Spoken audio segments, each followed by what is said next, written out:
حضرت عمر نے اپنے سگے ماموں کی گردن کاٹی بدر کے دن، سگے ماموں کی۔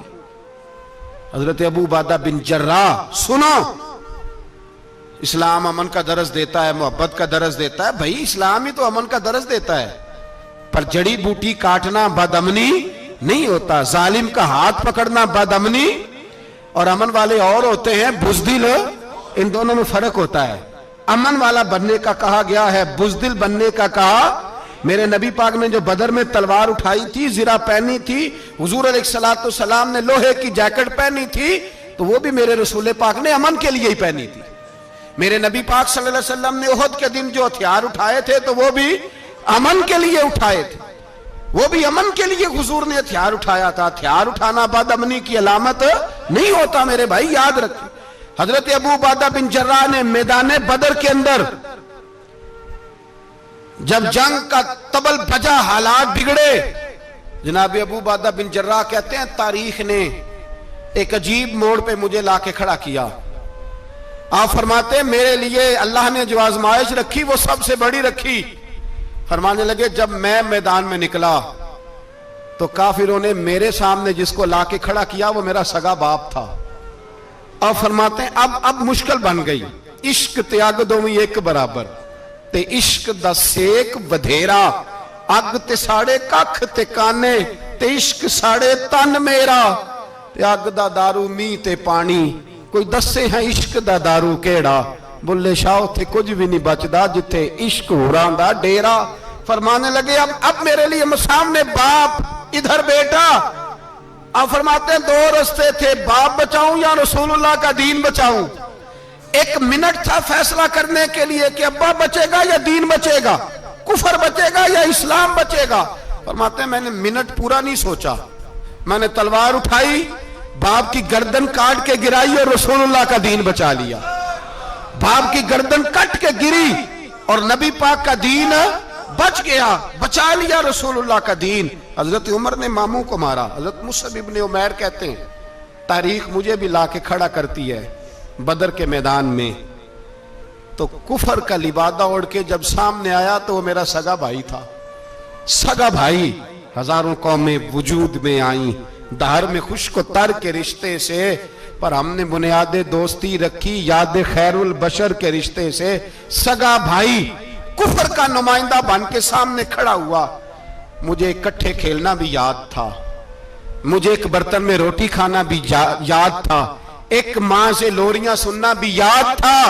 فرماتے ہیں یہ سارا کچھ یاد تھا، پر اسلام کے حق میں دیا ہوا خطبہ جو محمد عربی نے دیا تھا وہ بھی مجھے یاد تھا، مجھے رسول اللہ کی بتائی ہوئی باتیں بھی۔ فرماتے ہیں میں سارا کچھ بھول گیا، پر مجھے اپنے رسول کا پڑھایا ہوا سبق نہیں بولا، وہ مجھے یاد رہا۔ میں نے پھر سگے بھائی کی گردن کاٹی اور میں نے وہ گردن کاٹ کے حضور کے پاس پیش کی، اور میں نے دنیا کو بتایا کہ ہمارے لیے اصل وہ ہے جو ہمارے رسول ہمیں حکم ارشاد فرماتے ہیں۔ یہ رشتے ہمارے لیے اصل ہمارے جی اچھے تعلقات ہیں۔ کون سے اچھے تعلقات؟ کون سے اچھے تعلقات؟ میرا ایک دوست مجھے کہنے لگا امریکہ تو پیار ہی بڑا کرتا ہے ہم سے۔ میں نے کہا بالکل، کسائی بھی بڑا پیار کرتا ہے بکرے سے، بڑا پیار ہوتا ہے۔ آپ جو قربانی کے بکرے لائے تھے آپ کو پیار نہیں تھا؟ ذبح کرنے سے پہلے اس کو پانی بھی پلایا، چارہ بھی کھلایا، غسل بھی کرایا، پر آخر میں کیا کیا؟ بولے نا جی، یہ والا پیار کرتا ہے امریکہ آپ سے، دیتا ہے کبھی کبھی پیسے، کوئی شک نہیں اس میں۔ وہ کہتا ہے وہاں زلزلہ آیا ہے تو اتنے لاکھ ڈالر دیتا ہوں، فلاں آیا، لیکن وہ والا پیار جو کسائی بکرے سے کرتا ہے، کہتا ہے جب موقع آئے گا تو میں چھری بھی پھیروں گا، اور اپنے وقت پہ آ کے وہ، یہ میری مثال یاد رکھ لینا، امریکہ کا پاکستان سے اور مسلمان سے وہ والا پیار ہے جو بکرے کا کسائی سے اور کسائی کا بکرے سے ہوتا ہے۔ وہ چارہ ڈالتا ہے، موٹا کر کے ذبح کرتا ہے، پتلا ذبح کرنے میں اسے لذت نہیں آتی۔ اور بھائی یاد رکھو حضرت ابو بکر صدیق رضی اللہ تعالیٰ عنہ، عرب کے لوگ جب جنگ کرتے تھے تو ایک ہاتھ میں ڈھال پکڑتے تھے، ایک ہاتھ میں تلوار پکڑتے تھے، لوہے کی ڈھال۔ جب دشمن حملہ کرتا تھا تو ڈھال آگے کرتے تھے، وہ کئی دفعہ ٹکرا کے ڈھال سے تلوار گر جاتی تھی۔ حضرت ابو بکر صدیق میدان میں نکلے، بیٹا کافروں کی طرف سے لڑنے آیا ہے، سگا بیٹا، اور میرے مصطفیٰ کریم نے فرمایا اولاد بزدل کر دیتی ہے آدمی کو۔ اور جب ایمان پختہ ہو تو پھر صحابہ نے اس بزدلی کی بھی پرواہ نہیں کی. سگا بیٹا کافر کی جانب سے آیا. حضرت ابو بکر صدیق نے تلوار سے حملہ کیا, بیٹے نے ڈھال آگے کی. جب صاحبزادے نے ڈھال آگے کی نا تو حضرت ابو بکر کی تلوار لوہے کی ڈھال سے ٹکرائی, تلوار گر گئی. اب حضرت ابو بکر نے ہتے ہو گئے, صاحبزادے نے اٹھائی تلوار. کہتا ہے جب میں مارنے لگا تو خیال آیا گھر تو میرا اجڑے گا نا, باپ تو میرا ہی ہے نا. صاحبزادے کہتے ہیں میں ابو بکر صدیق کو چھوڑ کے چلا گیا. بعد میں مسلمان ہو گئے, کلمہ پڑھ لیا. ایک دن گھر میں بیٹھے تھے تو بات شروع ہو گئی.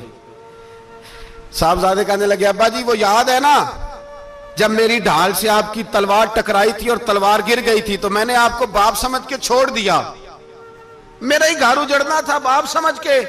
جناب صدیق اکبر رضی اللہ تعالیٰ عنہ صاحب ابن شام نے لکھا ہے کہ اپنی سرین پر 2 دفعہ ہاتھ مارا, 2 دفعہ. کہنے لگے بیٹے تو اس وقت کافر تھا, تو نے مجھے چھوڑ دیا. میں جب واپس پلٹا تھا نا اسی دن اسی لمحے تو میرے دل میں خیال تھا کہ بیٹے نے تو چھوڑ دیا ہے, لیکن اگر بیٹا یوں میری تلوار کے نیچے آتا میں بیٹا سمجھ کے معاف نہ کرتا, کفر کا نمائندہ سمجھ کے قتل کر دیتا. اس لیے کہ میری نظر میں اگر کوئی اہمیت ہے تو رسول اللہ کے فرمان کی اہمیت ہے. باپ بیٹے اولاد کی کوئی اہمیت ہے؟ اشداء علی الکفار, کافر سے نفرت ہی نہیں ہوتی. یہاں تو موج لگ گئی ہے ایک عام نوجوان سے لے کے عام آدمی سے وزیر اعظم تک کی سوچ یہ ہے کہ رہائش امریکہ میں ہونی چاہیے, لندن میں ہونا چاہیے, بس یہی سوچ ہے. اب تو اللہ تبارک و تعالیٰ معاف کرے جس کے پاس پاسپورٹ ہے لندن کا, یورپ کا, وہ سمجھتا پتہ نہیں میں کون سی بلا ہوں. چھوڑو, کس چکر میں پڑ گئے ہو, کس طرف نکل گئے ہو. صدر صاحب امریکہ کے صدر کے ساتھ فوٹو کھچاتے ہیں تو وہ 2 فٹ اونچا ہو جاتے ہیں. اور بس کرو یار, یہ کمزور لوگوں کی علامت ہے, کمزور لوگوں کی. حضرت عمر فاروق رضی اللہ, مجھے پلٹ کے یاد آتے ہیں سیدنا فاروق اعظم. حضرت فاروق اعظم رضی اللہ تعالیٰ عنہ سے عیسائی بادشاہ نے کہا میں ملنا چاہتا ہوں. آپ فرمانے لگے ٹائم نہیں, جو تجھے ملنا ہے وہ مدینے کے غریبوں کو نہ ملوں گا, وہ رسول اللہ کے نوکروں کو نہیں ملوں گا, تجھے مل کے کیا کرنا ہے. میں انہیں ملوں گا جن کے لبوں پہ رسول اللہ کا درود جاری ہے, جو مصطفیٰ سے پیار کرتے ہیں. مجھے تجھ سے ملنے کی کوئی ضرورت ہے. ہمارے ہاں وہ نفرت نہیں کفر کے لیے جو مسلمان کے دل میں ہونی چاہیے, وہ مزاج ہی نہیں ہمارا, وہ شعور ہی نہیں. ہم جب بھی اتحاد کرتے ہیں کافر سے اتحاد کر کے اپنے ہی بھائی کو مارنے لگتے ہیں.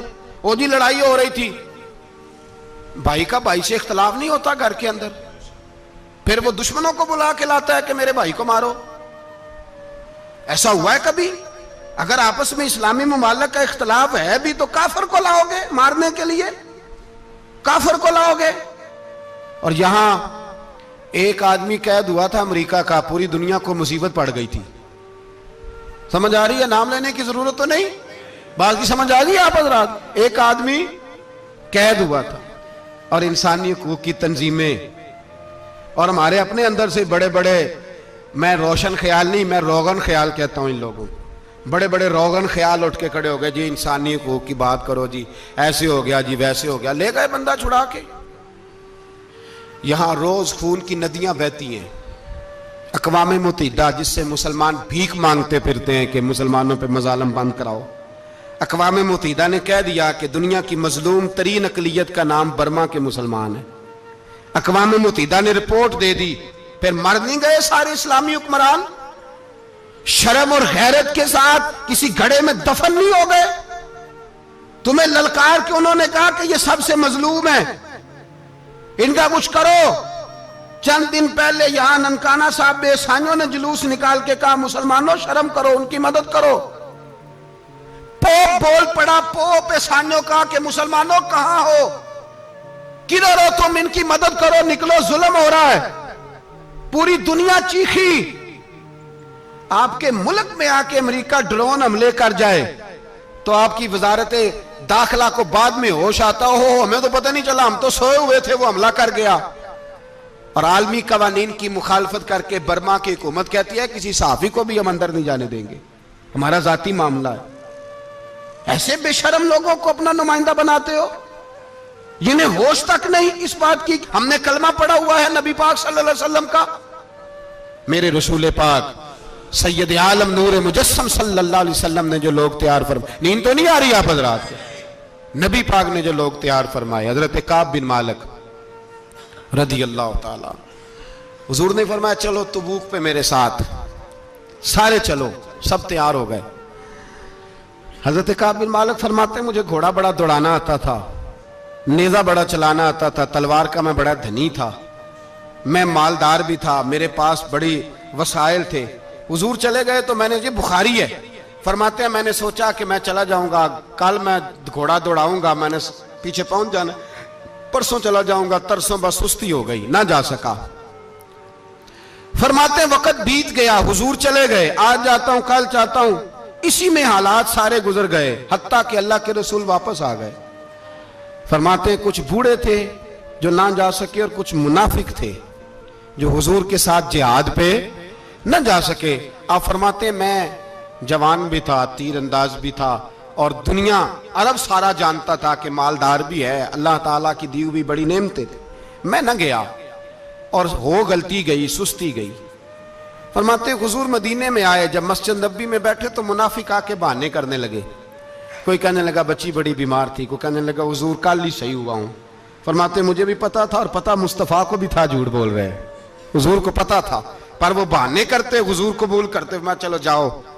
کہا فرماتے ہیں ایک منٹ کے لیے مجھے بھی وسوسہ آیا کہ کوئی بہانہ نہ کر دوں، لیکن پھر میں نے سوچا بہانہ کس کے سامنے کروں، جسے اللہ تبارک و تعالیٰ نے نبوت کی آنکھ عطا فرمائی ہوئی ہے، اس محبوب کے سامنے بہانہ۔ اس خیال آیا مسلمان نیک و بد پہچان جاتے ہیں، محمد آدمی کے دل کی باتیں جان جاتے ہیں، کدھر بہانہ کروں، حضور کو تو سارا پتا ہے۔ فرماتے میں گیا، حضور نے پوچھا کیوں نہیں آئے، اور پوچھا بھی مسکرا کے، کیوں نہیں آیا، مسکرا کے پوچھا۔ فرماتے ہیں میں نے سچ سچ بولا، میں نے کہا یا رسول اللہ سستی ہو گئی، حضور غلطی ہو گئی۔ جو بہانے لگا رہے تھے ان کو آزادی مل گئی، اور مکتب عشق کا دستور نرالا دیکھا، اس کو چھٹی نہ ملی جس نے سبق یاد کیا۔ فرماتے ہیں ان کو چھٹی مل گئی، میں نے کہا حضور غلطی ہو گئی، تو نبی پاک نے فرمایا اس سے کوئی بندہ کلام نہ کرے، خبردار میرے ساتھ بھی گفتگو نہ کرنا۔ حضرت کعب بن مالک فرماتے ہیں میرا چچا زاد بھائی، خالہ زاد بھائی سارے رہتے تھے، میں کسی کو سلام لیتا تو کوئی جواب بھی نہیں دیتا تھا۔ فرماتے ہیں میں مسجد میں نماز پڑھنے آتا، پر صحابہ کرام کو حضور نے منع کر دیا تو مدینے کی گلیاں بھی ناآشنا ہو گئی۔ فرماتے ہیں مجھے یوں لگتا تھا کہ مدینے کے در و دیوار بھی مجھ سے کلام نہیں کرتے، میں وہاں دعا منگیا کرو سنگیو کتے مرشد نہ رس جاوے، اے جنہاں دے پیر رس جان دے او جیوندے ہی مرے رہن دے۔ کہا اس طرح لگا کہ جیسے حالات بگڑ گئے سارے میرے حق میں۔ آپ فرماتے ہیں میں مسجد میں آ کے بیٹھتا تو جب مجھے پتا تھا، میں جب آنکھیں ادھر کرتا تو حضور مجھے دیکھتے، اور جب میں نبی پاک کو دیکھتا تو حضور چہرہ پھیر لیتے۔ بول پڑے خواجہ غلام فرید صاحب، کہنے لگے میں ویکھاں تے میرا یار نہ ویکھے، جے میں نام ویکھاں تے او ویکھے، ایڈے نصیب کتھوں تتڑی دے او میرے وچ ویکھن دے ویکھے، غلام فریدہ او بوے یار دے مریے پامیں ویکھے یا نہ ویکھے۔ آپ فرماتے میں سید عالم صلی اللہ علیہ وسلم کو دیکھتا تو حضور رخ انور پھیر لیتے۔ حضرت کعب بن مالک رضی اللہ تعالیٰ عنہ فرماتے ہیں کہ حضور کا حکم آیا کہ بیوی کو علیحدہ کر دو، بار پہلے کوئی نہیں بات کرتا، اب کہا بیوی کو علیحدہ کر دو، تو میں نے کہا حضور طلاق دے دوں، فرمایا نہیں میکے بھیج دو، طلاق نہیں دینی۔ فرماتے ہیں بال بچہ بھی چلا گیا، نہ گھر میں کوئی نہ باہر کوئی، تنے تنہا۔ آپ فرماتے ہیں زمانہ جانتا تھا، عرب کے صوبوں میں بات پھیل گئی کہ کعب بن مالک جیسا سردار، مالدار، گھوڑ سوار، تیر انداز، نیزہ باز، اتنا بڑا سیانہ سنجیدہ آدمی جدا کر دیا نبی پاک نے۔ فرماتے ہیں غسان کے عیسائی بادشاہ نے مجھے خط لکھا۔ حضرت کعب فرماتے ہیں بڑی آزمائش تھی، پر یہ مصیبت سب سے بڑی تھی۔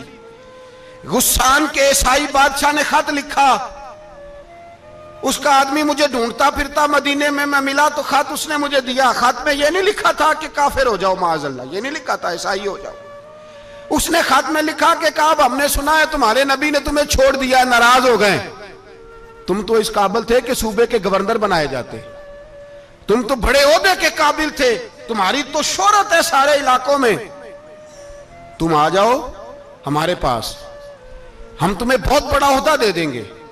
حضرت کعب بن مالک فرماتے ہیں اب میری چیخیں نکلی، اب میں تڑپ کے رویا، میں نے وہ اس کا خط پکڑا اور جلتے ہوئے تنور میں ڈالا اور مسجد نبی میں سر سجدے میں رکھ کے میں نے کہا اے اللہ، میرا ایمان اتنا ہی مشکوک ہو گیا ہے کہ کافر کہتے ہیں میں ان کے ساتھ مل جاؤں گا، اے اللہ میرا ایمان اتنا مشکوک، کافر سمجھنے لگے ہیں کہ میں مسلمانوں کو چھوڑ کے ان سے اتحاد کروں گا۔ یہاں لوگ کہتے ہیں ہم نے پریشر کے لیے ان کو ساتھ ملایا، ہم نے پریشر کے لیے کافر سے سمجھوتا کرو گے، اپنے بھائی پر ظلم کرنے کے لیے بھائی مانوں کے ساتھ دوستی کرو گے۔ حضرت کعب بن مالک فرماتے میں نے تندور میں ڈالا، میں تڑپ کے رویا، میں نے کہا اے اللہ میرا اتنا امتحان نہ لے کہ کافر سوچنے لگے کہ میں اسے سمجھوتا کروں گا، اے اللہ مہربانی فرما اتنا امتحان نہ لے۔ روتے روتے گھر گیا، سحری تک روتا رہا، ایک آدمی دوڑا آیا کہنے لگا کعب جلدی چل، حضرت جبریل آ گئے ہیں، اللہ نے تیری توبہ قبول فرما لی ہے، رسول پاک نے تجھے یاد فرمایا ہے، چل آ جا۔ حضرت کعب بن مالک فرماتے میں قدموں میں گرا اور میں نے کہا محبوبہ میرا سارا ہی مال لے لے، حضور میری ساری صلاحیتیں لے لیں، رکھ لیں سارا کچھ، مجھے وہ مال نہیں چاہیے جو آپ کے دروازے سے دور کر دے، حضور وہ دولتیں میرے کس کام کی جو آپ کے دروازے سے دور کر دے، بے نور بے چراغ جو محفل ہو پھونک دو، اعظم بلا سے اپنی وہ ہستی ہی کیوں نہ ہو، جو چیز اس کی راہ میں حائل ہو پھونک دو۔